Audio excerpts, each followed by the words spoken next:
你敢相信嗎？就在前2天，一枚正在升空的中国火箭竟然被一道閃電直接劈中了，不是擦肩而過，不是附近落雷，而是真真正正、實實在在地劈在了火箭身上。如果這一幕出現在電影裡，很多人都會覺得特效做得太誇張，可它確確實實發生了。2026年7月23日晚8點，西昌衛星發射中心，長征3號乙火箭點火升空，拖着熾熱的尾焰衝向夜空。就在飛行過程中，突然一道耀眼的閃電從雲層中落下，精準擊中了正在加速上升的火箭。現場鏡頭完整記錄下了這一幕，閃電沿着箭體一閃而過，整個夜空瞬間被照得雪亮。看到這裡，估計很多人心都提到嗓子眼了。完了，火箭會不會爆炸？畢竟那可是裝滿推进劑的火箭，閃電的電壓最高可達數億伏，電流甚至能達到數十萬安培。別說火箭，很多建築、大樹都會被它瞬間擊毀。然而，接下來發生的事情卻讓所有人都愣住了。火箭沒有爆炸，沒有偏離軌道，甚至連飛行姿態都沒有發生明顯變化，它就像什麼都沒有發生一樣，繼續飛向太空，並最終成功將天鏈2號06星送入預定軌道。這就奇怪了，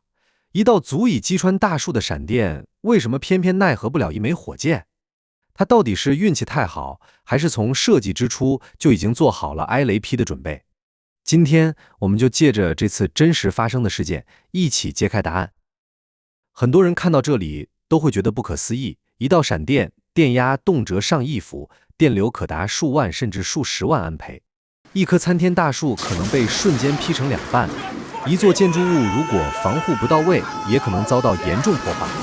可為什麼偏偏一枚裝滿推進劑的火箭卻像沒事一樣？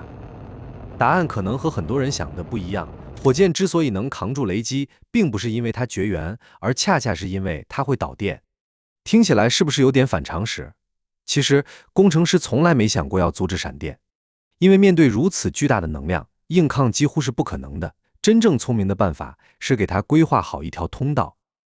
你可以把閃電想象成一股突然傾瀉而下的洪水。如果洪水衝進房子，房子自然會被衝垮。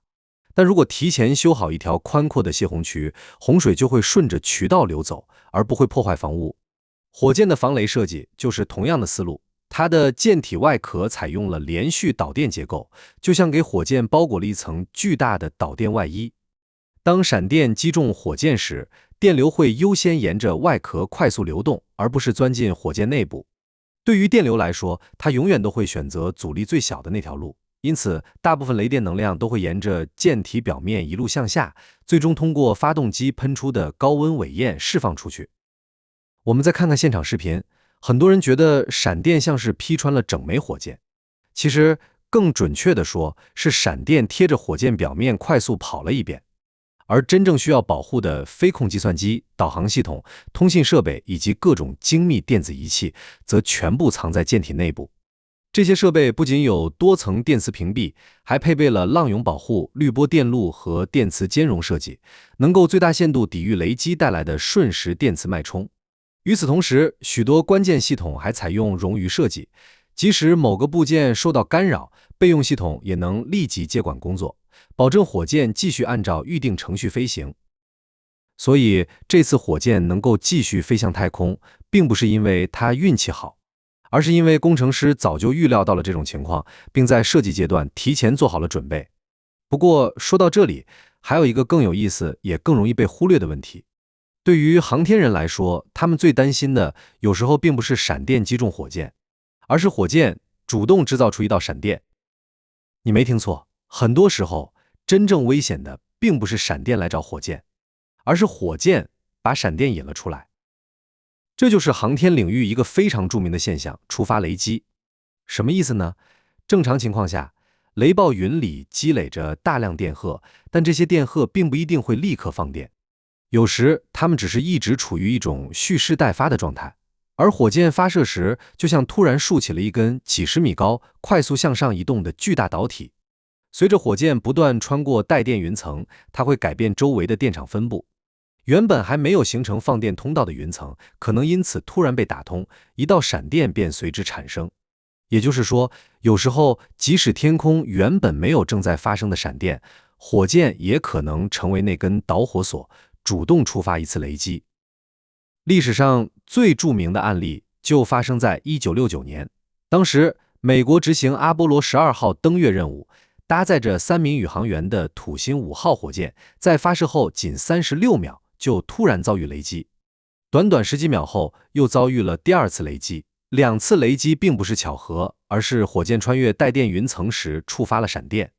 瞬間飛船上的多個燃料電池掉線，導航平台報警，大量儀表同時熄滅，控制中心的監測數據幾乎全部消失。幾秒鐘內，沒有人能確定火箭到底還能不能繼續飛。幸運的是，一名地面工程師迅速判斷出故障原因，緊急要求航天員切換一個平時幾乎不會使用的備用信號調節開關，飛船系統這才逐漸恢復正常。如果當時沒能及時找到原因，這次任務很可能會被迫終止，甚至釀成更嚴重的後果。所以，阿波羅12號事件也徹底改變了全球航天界對雷電的認識。從那以後，各國航天機構都重新修訂了發射氣象標準，對雲層、電場、雷暴活動以及觸發雷擊風險進行了更加嚴格的限制。也正因為如此，今天的每一次火箭發射都不僅要防範天上的閃電，更要防範火箭自己成為那根引雷針。那麼，一個新的問題又來了，既然火箭有可能主動觸發閃電，為什麼這次西昌發射任務明明還是雨天，卻依然選擇了發射？這是不是意味着航天發射其實並不是簡單的看天氣預報？答案是，確實不是。很多人都有一個誤解，認為只要下雨打雷，火箭就一定不能發射；只要天氣晴朗，就一定安全。事實上，航天發射從來不是這樣判斷的。真正決定能否發射的，不是有沒有雨，而是大氣環境是否滿足一整套極其嚴格的氣象標準。首先要看的就是雷暴雲。如果發射軌跡附近存在發展旺盛的積雨雲，或者雲層內部電場強度過高，就可能增加觸發雷擊的風險。這種情況下，任務通常會推遲。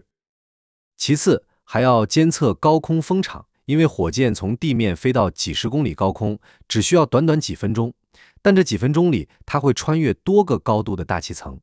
不同高度的風速、風向可能完全不同。如果風切變過大，火箭就會承受額外的氣動力，影響飛行安全。除此之外，還有降水強度、雲層厚度、濕度、溫度以及高空氣流等一系列指標，都需要實時監測和綜合評估。也就是說，航天發射看的不是天氣預報上的一個小雨或晴天圖標，而是一份由大量實時數據組成的體檢報告。因此，就會出現一种看似矛盾的情況，有時候天空晴空萬里，卻因為高空存在強電場，發射窗口不得不取消；而有時候地面雖然下着雨，只要雲層結構、電場環境和飛行條件都符合標準，任務依然可以按計劃進行。這次長征火箭發射正屬於後一種情況。發射前，氣象團隊已經進行了反覆監測和評估，確認整體環境符合發射條件。後來遭遇的雷擊屬於一種極為罕見的突發事件，並沒有超出火箭的設計承受範圍。這也恰恰說明，現代航天真正依靠的從來不是運氣，而是對每一種可能出現的風險都提前做好了準備。也正因為如此，當那道閃電真的劈下來時，火箭才能繼續按照預定軌跡飛向太空，最終順利完成任務。